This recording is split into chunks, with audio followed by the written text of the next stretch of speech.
It happened in 2014 in November. I'm a senior in high school and graduating soon this year. I remember feeling dreadful and not wanting to go to school because somehow I knew something bad was going to happen. After arguing with myself to whether or not to go to school and texting my friends, I decided to go with my mom and tell her that I won't be going to school since we will only watch movies and eat free food given by the teacher. I finally convinced her and I went to sleep. Two of my friends also told me that they're not going to school.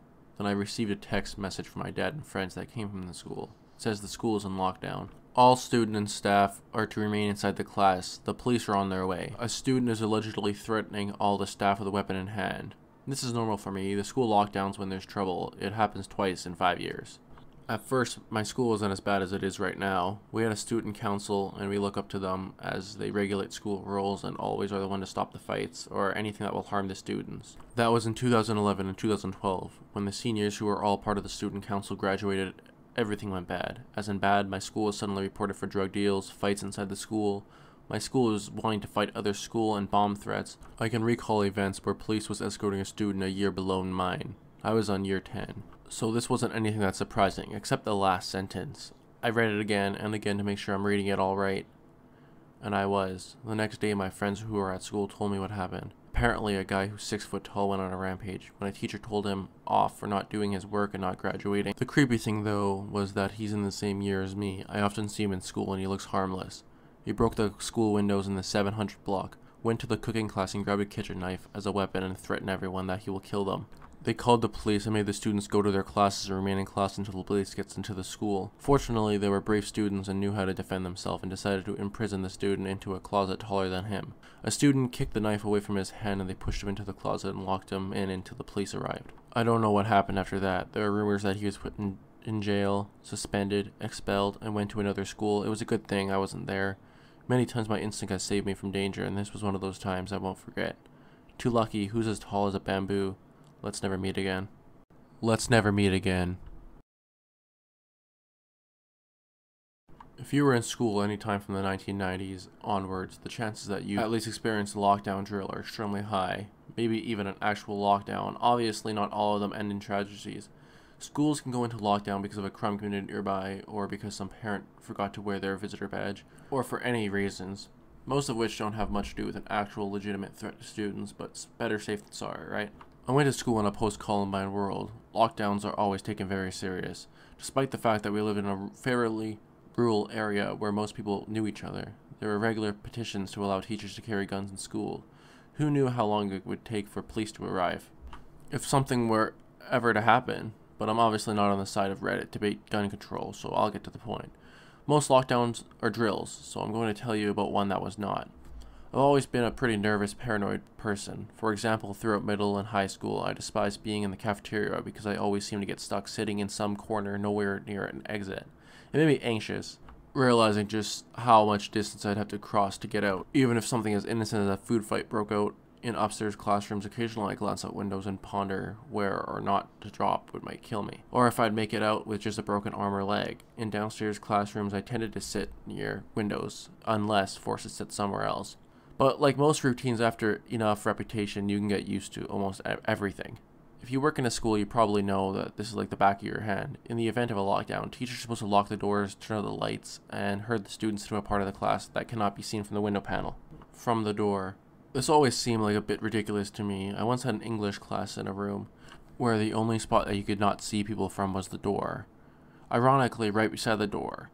The idea of us all just lining up there while someone jiggled the knob outside sounded horrifying. However, my one major concern was always what would happen if I were caught in one of those drills outside the classroom. Was I supposed to run and bang on the nearest door, hide in a closet, run outside? Privately, my secondary school years, I always figured that if I came down to it, I would go to the nearest exit, and it seemed like the real deal. I'd take my chances running outside better than in. Teachers never really told us during drills whether they were drills or not, but someone always knew. There were always one kid whose mom was a secretary who would whisper to everyone else that, yeah, it wasn't real. And yet, we'd be having a fire drill 6th period tomorrow too. They have a special code for if it's real. A girl named Kaylee once informed our entire algebra class, ignoring the teacher's glower. If they say lockdown 3 times is a drill, 4 times it's real. We all snickered, but what you say lingered in the back of my mind every time the principal went on the loudspeakers, voice crackling throughout the building. Always counted. always waiting for that fourth time. It never happened, of course. 11th grade swung around. Now officially an upperclassman, I let out a certain confidence seep into my walk. I was 16, next year I'd graduate. I was going to college.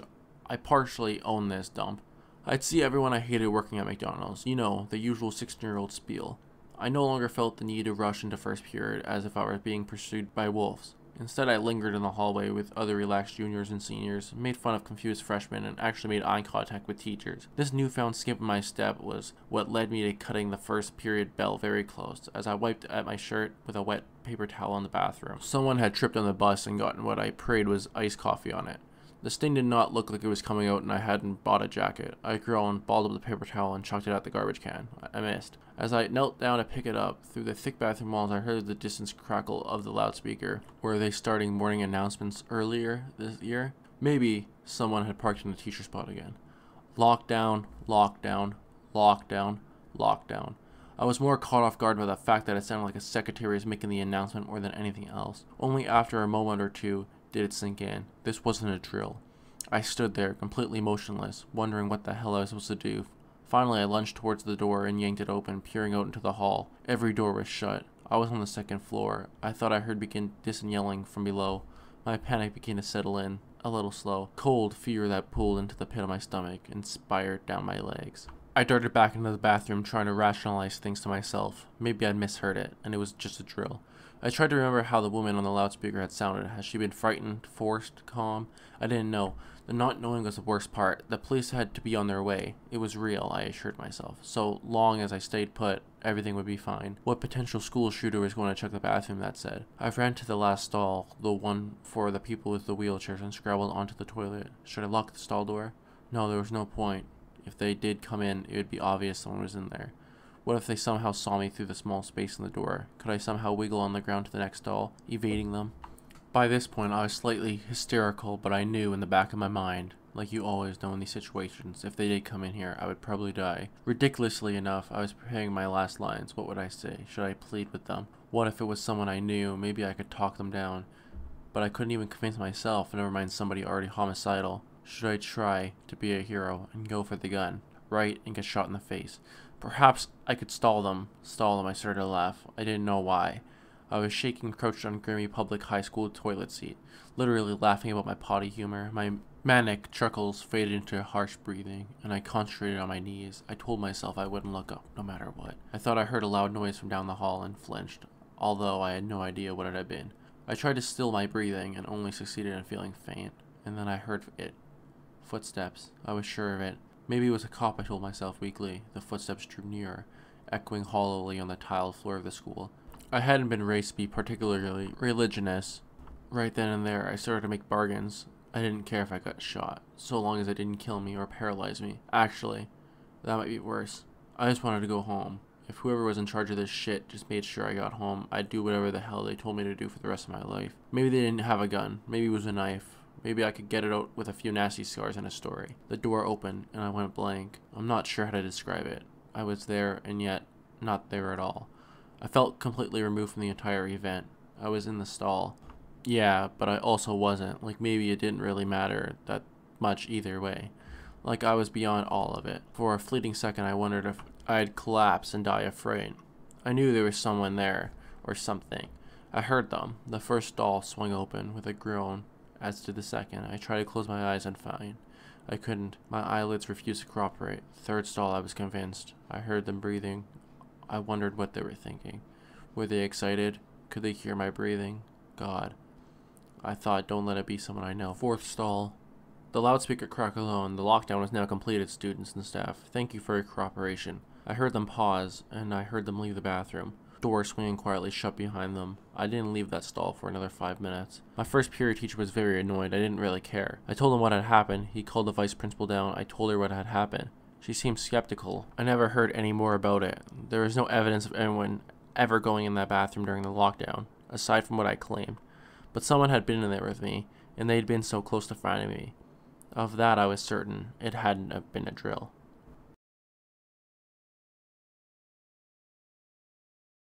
The day the lockdown occurred, it was overcast and rainy. During the first lunch period, I heard 4 loud booms. I thought it was thunder, but the entire lunch crowd was screaming. I was thinking these kids were chickens, but the campus security kept yelling at people to go into the multi-purpose room, and the kids who were in line buying lunch had to throw out their lunch and come inside. Me and some friends went inside the room and noticed a bunch of other kids in there. Everyone was curious as to what was happening. Our multi-purpose room is huge, and the back wall of the room is made of see-through glass, and there's curtains blocking it. When me and my friends were rushed inside, the campus security was covering the glass with the curtains, and there were adults at every exit. My friend Eric was really curious, so he asked one of the adults what was going on. When he came back, he told me this. Adele, by the way, my name is Adele. You know how right in front of TMS there are those houses? I replied, yes. There's this mentally disabled crazy man that barricaded himself in front of the house, and he was threatening to commit suicide and kill the cops if he is evicted. He was walking around outside of the school watching kids in a weird way. We were stuck in the multi-purpose room for a whole hour, taking up to 2 class periods. After the whole thing was settled, we were escorted to our classrooms one by one. Turns out the guy lives next door to my friend Brandy, and on Halloween he wrote in his own blood, "Don't come here or I'll kill you," on his window. Sadly, some kids thought it was a neat decoration, but luckily no one was hurt. Remember kids, there are bad guys everywhere, and be cautious wherever you are. Hey guys, that was the end of the video. I just want to say thank you guys for the support you guys have been giving me. I think we have about 5K views in the last 2-3 videos, so thank you guys for that. And yeah, just let me guys know what I can do to make my videos better or whatever, you know. Yeah, so thank you guys, and hopefully I'll see you guys next time.